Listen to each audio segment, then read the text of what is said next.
Friends, ನೀವು ಈ ಒಂದು ಪರಿಹಾರವನ್ನ ಮಾಡ್ಕೊಳ್ಳೋದಕ್ಕೆ ಮೊದಲು ಒಂದು ಬಿಳಿ ಬಟ್ಟೆಯನ್ನು ತಗೊಂಡು ಆ ಬಟ್ಟೆಯನ್ನ ನೆಲದ ಮೇಲೆ ಹಾಸಿ, ಆ ನಂತರ ಒಂದು ಚಿಕ್ಕ ಬಟ್ಲಲ್ಲಿ ಸ್ವಲ್ಪ ಕುಂಕುಮವನ್ನು ತಗೋಬೇಕು. ಆ ಕುಂಕುಮವನ್ನು ತಗೊಂಡು ಆ ಕುಂಕುಮಕ್ಕೆ ಒಂಚೂರು ನೀರನ್ನು ಹಾಕೊಂಡು ನೀವು ಕಲಿಸ್ಕೋಬೇಕು. ಕಲಸಿದಂತ ಕುಂಕುಮದಿಂದ ಈ ಬಿಳಿ ಬಟ್ಟೆ ಮೇಲೆ ನೀವು ಒಂದು ಸ್ವಸ್ತಿಕ್ ಚಿಹ್ನೆಯನ್ನ ಬರ್ಕೊಂಡು ಆ ನಂತರ ಸ್ವಸ್ತಿಕ್ ಚಿಹ್ನೆ ಮೇಲೆ ಒಂದು ವಿಳೆದೆಲೆಯನ್ನ ಇಡಬೇಕು. ಈ ಒಂದು ಪರಿಹಾರಕ್ಕೆ ನೀವು ವಿಳೆದೆಲೆಯನ್ನ ತಗೊಂತಾ ಇದ್ದೀರಾ ಅಂದಾಗ ನೀಟಾಗಿರುವಂಥದ್ದು ನೋಡಿ ನೀವು ತಗೋಬೇಕಾಗುತ್ತೆ. ವಿಳೆದೆಲೆಯನ್ನ ಹರಿದಿರುವಂಥದ್ದು, ಚುಕ್ಕೆ ಇರುವಂಥದ್ದು, ಒಣಗಿರುವಂತ ವಿಳೆದೆಲೆಯನ್ನ ತಗೋಬಾರ್ದು. ನೀಟಾಗಿರೋ ವಿಳೆದೆಲೆಯನ್ನ ಸ್ವಸ್ತಿಕ್ ಚಿಹ್ನೆ ಮೇಲೆ ಇಟ್ಟು ಒಂದು ಹಿಡಿಯಷ್ಟು ನೀವು ಗೋಧಿಯನ್ನ ಆ ವಿಳೆದೆಲೆ ಮೇಲೆ ಹಾಕೋಬೇಕು. ಈ ಗೋಧಿ ಲಕ್ಷ್ಮೀ ದೇವಿಗೆ ತುಂಬಾನೇ ಇಷ್ಟ. ಗೋಧಿ ಪಾಯಸವನ್ನ ನೀವು ಲಕ್ಷ್ಮೀ ದೇವಿಗೆ ಮಾಡಿಟ್ಟು ನಿಮ್ಮ ಏನೇ ಕೋರಿಕೆ ಇದ್ರೂ ನೀವು ಬೇಡಿಕೊಂಡ್ರೆ ಅದು ನಿಮ್ಗೆ ಸಿದ್ಧಿ ಆಗುತ್ತೆ. ಈ ಗೋಧಿಯಿಂದ ಈ ಪರಿಹಾರವನ್ನ ಮಾಡಿಕೊಂಡ್ರೆ ಧನಾಕರ್ಷಣೆ ಆಗುತ್ತೆ, ಉದ್ಯೋಗಾವಕಾಶ ದೊರೆಯುತ್ತೆ. ನಿಮ್ಗೆ ಬೇಗ ಉದ್ಯೋಗ ಸಿಗುತ್ತೆ ಮತ್ತೆ ಧನಾಕರ್ಷಣೆ ಆಗುತ್ತೆ. ನೀವು ಒಂದು ಹಿಡಿಯಷ್ಟು ಗೋಧಿಯನ್ನ ವಿಳೆದೆಲೆ ಮೇಲೆ ಹಾಕೊಂಡು ಆ ನಂತರ 21 ಗರಿಕೆಯನ್ನ ಇಟ್ಕೋಬೇಕು. ಲಕ್ಷ್ಮೀ ದೇವಿ ಹೆಸರನ್ನ ಹೇಳ್ಕೊಂಡು ಒಂದು ಅಡಿಕೆಯನ್ನ ತಗೊಂಡು ಆ ಅಡಿಕೆಗೆ 3 ಕಡೆ ನೀವು ಕುಂಕುಮವನ್ನ ಇಟ್ಕೋಬೇಕು. ಒಂದು ಮಂತ್ರ ಇದೆ, ಆ ಮಂತ್ರವನ್ನ ಹೇಳ್ಕೊಳ್ತಾ ನೀವು ಈ ಕುಂಕುಮವನ್ನ ಅಡಿಕೆಗೆ ಇಡಬೇಕು. ಮಂತ್ರ ಈ ರೀತಿ ಇದೆ ನೋಡಿ: ಸಕಲ ಸಿದ್ಧಿ ಪ್ರಾಪ್ತಿರಸ್ತು, ಸಕಲ ಸಿದ್ಧಿ ಪ್ರಾಪ್ತಿರಸ್ತು, ಸಕಲ ಸಿದ್ಧಿ ಪ್ರಾಪ್ತಿರಸ್ತು ಅಂತ 11 ಸಾರಿ ನೀವು ಹೇಳ್ಕೊಂಡು ಕುಂಕುಮವನ್ನ ಅಡಿಕೆಗೆ ಇಟ್ಕೋಬೇಕು. ಈ ರೀತಿಯಾಗಿ ಅಡಿಕೆಗೆ ಕುಂಕುಮವನ್ನು ಇಟ್ಕೊಂಡು ಅದನ್ನ ಗೋಧಿ ಮೇಲೆ ಇಟ್ಕೋಬೇಕು. ಇದಾದ್ಮೇಲೆ 2 ಏಲಕ್ಕಿಯನ್ನು ಕೂಡ ಇಟ್ಕೋಬೇಕಾಗುತ್ತೆ, 4 ಲವಂಗವನ್ನು ಕೂಡ ಇಡಬೇಕು.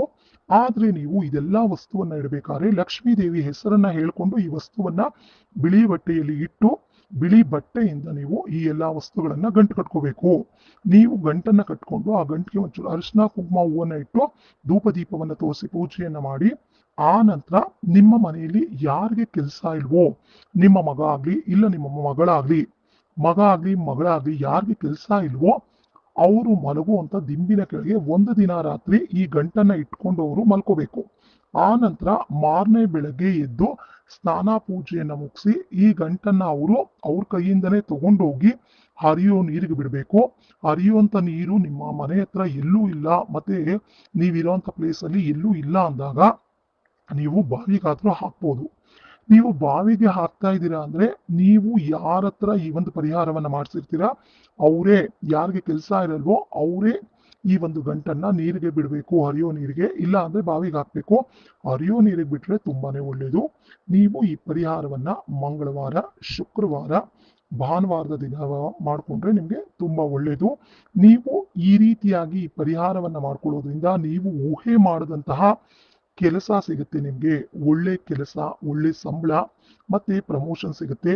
ನೀವು ಈ ಪರಿಹಾರವನ್ನ ಮಾಡ್ಕೊಳ್ಳೋದ್ರಿಂದ ಅಂದ್ರೆ ನೀವು ಈ ಪರಿಹಾರವನ್ನ ತುಂಬಾ ಶ್ರದ್ಧಾ ಭಕ್ತಿಯಿಂದ ಮಾಡಿದ್ರೆ ಈ ಪರಿಹಾರದ ಪ್ರಭಾವದಿಂದ ನಿಮ್ಗೆ ಒಳ್ಳೆ ಕೆಲಸ, ಒಳ್ಳೆ ಸಂಬಳ ಮತ್ತೆ ಬಡ್ತಿ, ಪ್ರಮೋಷನ್ ಸಿಗುತ್ತೆ.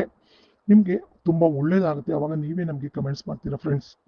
ಫ್ರೆಂಡ್ಸ್, ಇವತ್ತಿನ ಈ ವಿಡಿಯೋ, ಈ ಮಾಹಿತಿ ನಿಮ್ಗೆ ಇಷ್ಟ ಆದ್ರೆ ಈ ವಿಡಿಯೋಗೆ ಒಂದು ಲೈಕ್ ಮಾಡಿ, ಕಮೆಂಟ್ ಮಾಡಿ, ವಿಡಿಯೋನ ಶೇರ್ ಮಾಡಿ. ಎಲ್ರಿಗೂ ಒಳ್ಳೆಯದಾಗ್ಲಿ. ಶುಭ ದಿನ. ಧನ್ಯವಾದಗಳು.